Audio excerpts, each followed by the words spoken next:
Uh, May I invite everyone's attention? If I'm audible? Okay. We are going to commence our annual event, K. Subrahmanyam Memorial Lecture. May I request the chairman for this event today, Honorable Jaswant Singh Ji, to please come to the dais. I also take the pleasure of inviting Admiral Arun Prakash, my chairman Admiral Jacob, Dr. Sriradha Datta, Director of the Maulana Abul Kalam Azad Institute of Asian Studies, to please come over to the dais.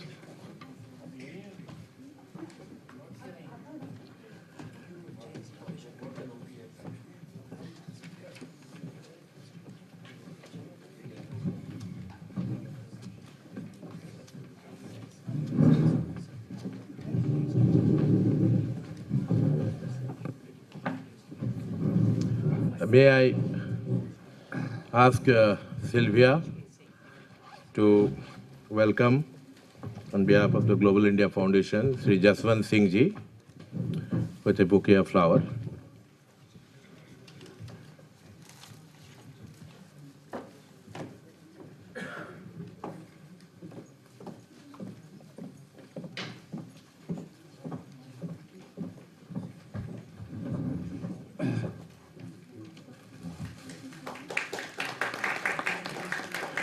Dr. Lopamudra Bandyopadhyay to welcome Admiral Arun Prakash. Thank you, man. My colleague Amartya Rai for Dr. Sriradha Datta.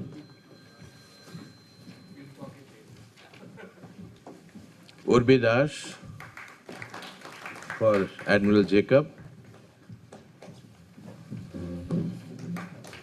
May I request Dr. Lopamudra Bandyopadhyay to greet Mr. Vijay Kumar, who is here with us, eldest son of K. Subrahmanyam.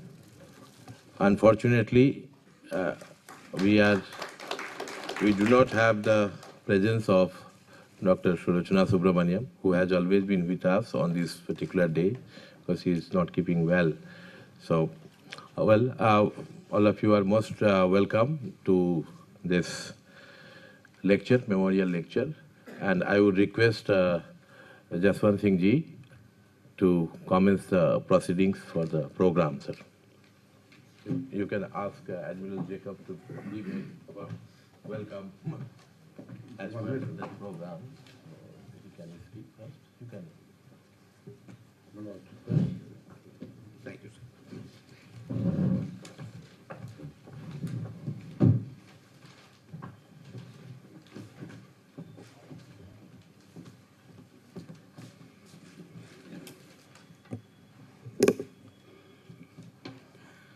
Good evening. Honorable Member of Parliament, Sri Jaswant Singh, Admiral Arun Prakash, Dr. Sriradha Datta, Director Maulana Kalam Azad Institute for Asian Studies, Sri Vijay Kumar, and Professor Mishra, who's our Secretary, Global India Foundation. Ladies and gentlemen, I would like to welcome you to the third Subrahmanyam Memorial Lecture, which the Global India Foundation instituted in 2011 in memory of this great strategic thinker.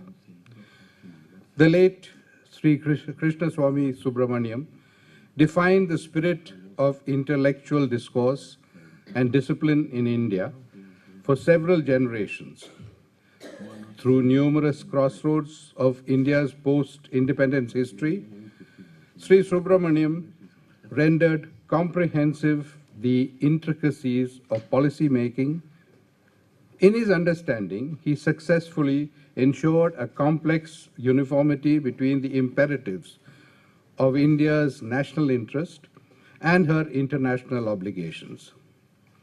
An institution by himself, Sri K. Subrahmanyam's abundant arguments for a polycentric world order and the economic cooperation between nations are cornerstones of the intellectual tradition that he laid out for future generations of policymakers and strategic thinkers. A progenitor of India's nuclear weapons program, his most durable bequest is the lucid intellectual framework he helped provide for the country's foreign policy and security formulations. Global India Foundation, in its series of annual lectures, attempts to pay tribute to this stalwart of India's strategic thought. We are extremely honored to have in our midst Sri Jaswant Singh, Member of Parliament and former Minister for External Affairs, Government of India, who has kindly consented to chair the third Subrahmanyam Memorial Lecture. Sri Jaswant Singh, I know, requires no real introduction to this audience. However, as it is known to one and all, Sri Jaswant Singh has held many portfolios in the National Cabinet, including Finance, External Affairs, and Defense during the NDA regime. He was also leader of the opposition from 2004 to 2009 in the Rajya Sabha and Deputy Chairman of the Planning Commission of India. Sri Jaswant Singh is well respected for his management of relations with the United States, which was strained after the 1998 Pokhran nuclear tests, but which ameliorated soon thereafter, culminating in the 2000 visit of the US President Bill Clinton to India. He was also named as Outstanding Parliamentarian of the Year in 2011. A word about Global India Foundation. It was conceived in 2007. GIF is a not-for-profit academic organization premised on promoting national resilience and international independence within the broad spectrum of economic prosperity, liberal values, and social commitment. It serves primarily as a foreign policy think tank, straddling issue areas across various disciplines, and aspires to play a meaningful role in researching and disseminating issues of public importance to the country.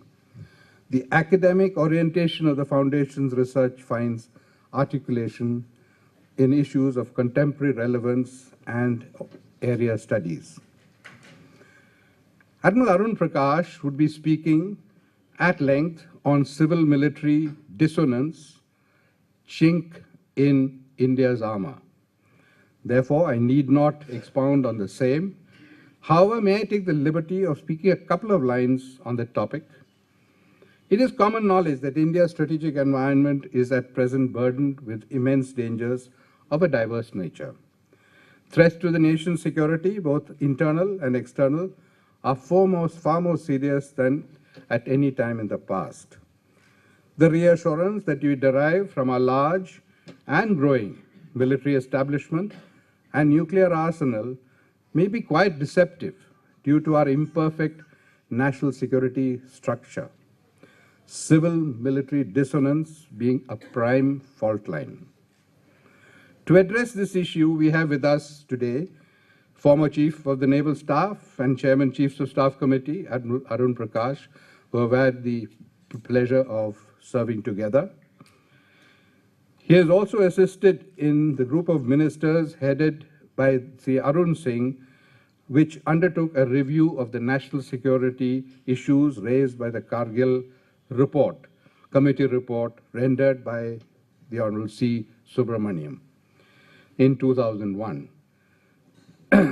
He was also a member of the Naresh Chandra Task Force on National Security, which was constituted in 2011. We can therefore look forward to a very insightful and authentic discourse on this very vital issue. With that, may I hand back to Sri Jaswant Singh. I request you. We have slight order issue. Dr. Sri Radha Ratna. Dr. Srirata Datta. Yeah. She is our partner, she is Director of Maulana Azad Institute.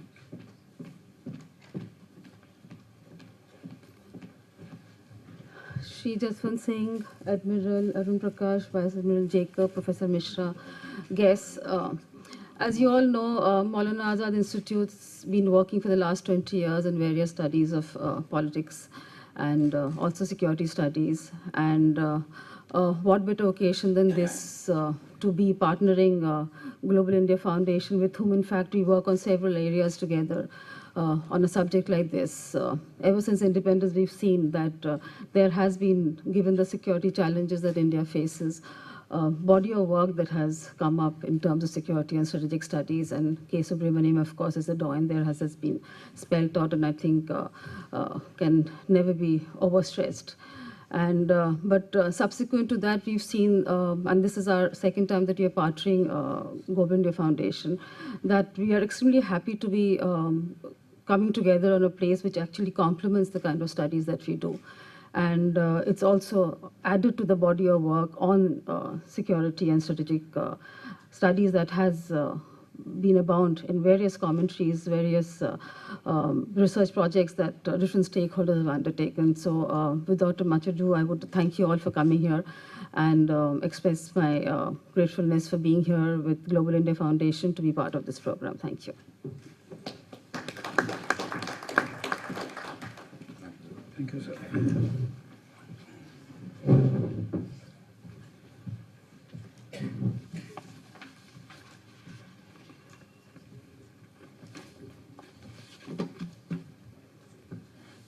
Admiral Jacob, Chairman of the Global India Foundation, Shri Jaswant Singh, Honorable Member of Parliament, Dr. Datta, Professor Mishra, Mr. Vijay Kumar, ladies and gentlemen. It's a great pleasure for me to be here this evening to deliver the K. Subrahmanyam Memorial Lecture. I've always held him in great esteem, and I'd like to thank the GIF for having given me this privilege. There may be many in this audience who counted Shri Subrahmanyam, or Subbu as he was known, affectionately known as a friend, mentor or guru, but I never spent enough time in Delhi to be able to claim that distinction. Nevertheless, I read enough of his writings and speeches and benefited from them to have been an admirer. Consequently, soon after I took over as Chairman, Chiefs of Staff in 2005, I sought out Mr. Subrahmanyam. He was gracious enough to accept my invitations, and we spent many hours over cups of tea, and he held me spellbound as he held forth on arcane issues ranging from nuclear physics to strategic deterrence, geopolitics, international relations. And whenever I had the privilege of listening to him, I was always struck by the lucidity of thought, the brilliance of his mind, and even as late as 2011, despite his ailment, he was as clear and as lucid right till the end. And his passing, I think, has left a big void. Subbu's vision of a strong, secure India guided the national security discourse for almost half a century. And civil-military relations figured prominently in this discourse. And he was constrained to describe the current paradigm in these words. He said, "In this system, politicians enjoy power without responsibility, bureaucrats wield authority without any accountability, and the military assumes responsibility without direction." So with that pithy quote, which is typical of Shri Subrahmanyam, I dedicate this evening's talk to his memory. There can be no doubt in the mind of any Indian, civilian or soldier, that the primary task before the nation today is to accelerate development. All our energies and resources must be devoted to lifting millions of our countrymen from abject poverty and providing them food, housing, medicine, education, and so on. And yet, in spite of this crying need, we are compelled to divert huge resources to defense. This year's budget is over 2 lakh crores, $37 billion. And regardless of how the economy is doing, this amount will keep growing at 5 to 10% every year. And much of it will be spent on arms purchases from abroad, which should pose a moral dilemma for a poor developing country like ours. But we need to mix balance sentiment with history, because history has shown that it's always been a perception of India's military weakness and political disunity which tempted foreign invaders. And this is as true of the last 60 decades as it is of the last couple of thousand years. So we must face the harsh reality that guns and butter is not a choice for us, and the opportunity cost of national security is worth